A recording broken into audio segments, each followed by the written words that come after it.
Now this illustration deals with cooking equipment loads in accordance with Note 4 to 220.55.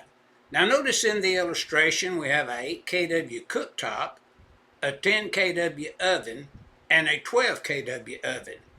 Now notice there's a cooktop with two ovens in this particular dwelling unit. Now this is a branch circuit that is routed over, and these pieces of cooking equipment are tapped from such branch circuit. Now notice in the illustration you have a junction box, 314.16A1, size is the box. The taps can be found as a permissive tap rule in 210.19A as in apple 3, exception 1.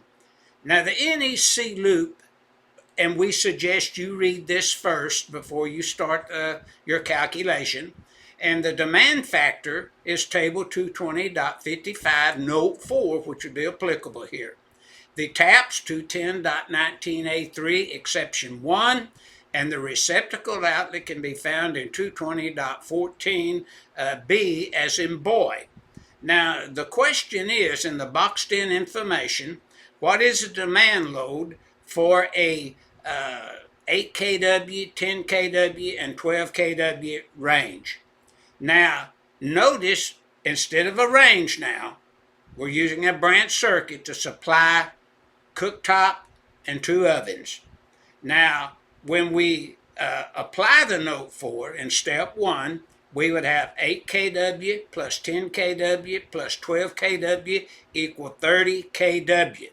Now, once again, the note 4 would call for a 30 kW total to be subtracted by 12 kW, one range at 12 kW.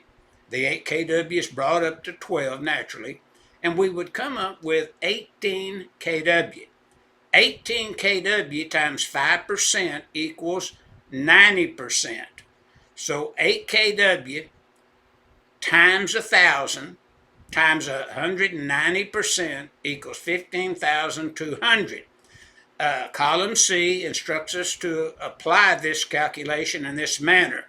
Now, many folks, again, will know, well, how are you getting that 8 kW? Remember, one range in step 2 at 12 kW, we would get a demand from column C of 8 kW. So that's where we find the 8 kW appearing in note 2 times 1,000 times the 190% equaling 15,200. So the solution is that the demand load is 15,200 VA. Our figure 1-13 is illustrating now how to calculate the VA rating with a demand factor applied based upon a branch circuit supplying an 8 kW cooktop, a 10 kW oven, and a 12 kW oven. But keep in mind now, this is a branch circuit, not individual branch circuits run over there. It's one branch circuit being used, and this is permissible by note 4 to our table 220.55.